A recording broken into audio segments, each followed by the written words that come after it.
NCC fẹ́ máa dá owó padà fáwọn oníbàárà tí kò bá rí káàdì ìpè lẹ́yìn ìṣẹ́jú àáyá ọgbọ̀n tí wọ́n yọ owó wọn.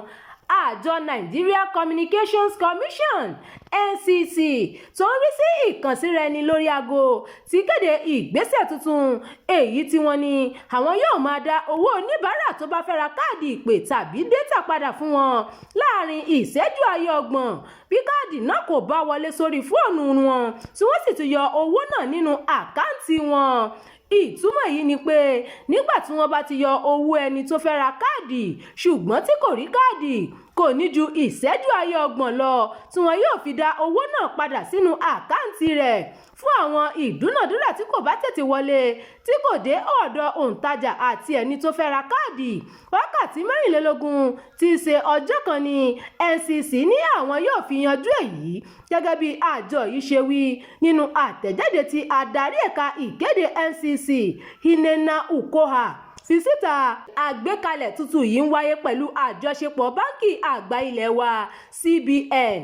Ukoha ṣàlàyé pé ẹ̀ka ìbáraẹnisọ̀rọ̀ àti báńkì àpapọ̀ méjèèjì panupọ̀ láti gbé ìgbésẹ̀ yìí kí wọ́n lè jọ kojú ìṣòro tí àwọn oníbàárà máa ń bá pàdé tí wọ́n sì máa ń fi ń sùn nígbà tí káàdì ìpè kò bá ṣe rárá.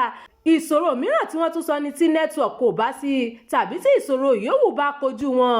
Bákan náà ni ètò yìí yóò máa tún fi àtẹ̀jíṣẹ́ ránṣẹ́ sí oníbàárà láti mọ̀ bóyá káàdì tó fẹ́ rà kẹ́sì járí tàbí bẹ́ẹ̀ kọ́. Ó tún wà fún bí èèyàn bá ṣèṣì tẹ ẹ̀ka ojú òpó mìíràn yàtọ̀ sí èyí tó fẹ́ rà àti bí èèyàn bá ṣèṣì tẹ nọ́mbà tó yàtọ̀ sí èyí tó fẹ́ ra káàdì sí.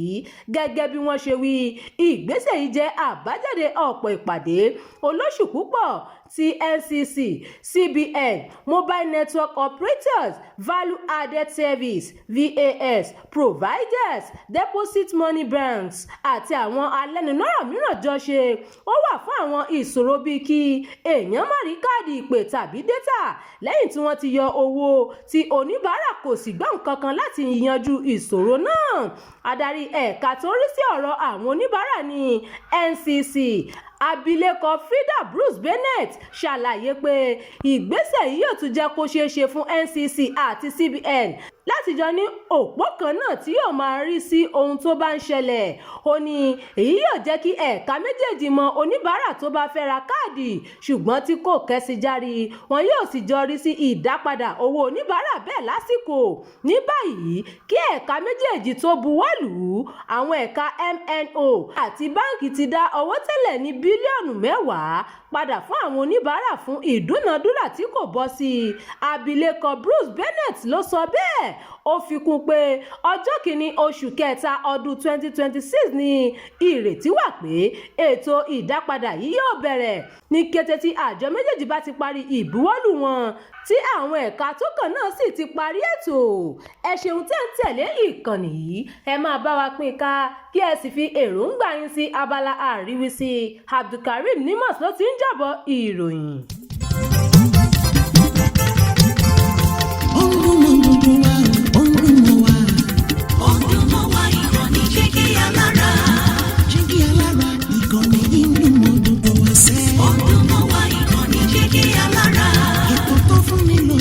Ètò tó wà ní lọ́yẹ̀ wà ń bẹ̀. Ọdún mọ́ wá ìkànnì Jígí Alára. Ìròyìn lóríṣiríṣi tàbí mọ́ bó ṣe ń lọ láwùjọ. Ọdún mọ́ wá ìkànnì Jígí Alára. Ìkànnì Jígí Alára. Jígí Alára. Jígí Alára. Jígí Alára. Ìkànnì Jígí Alára 24 bàbá gbogbo.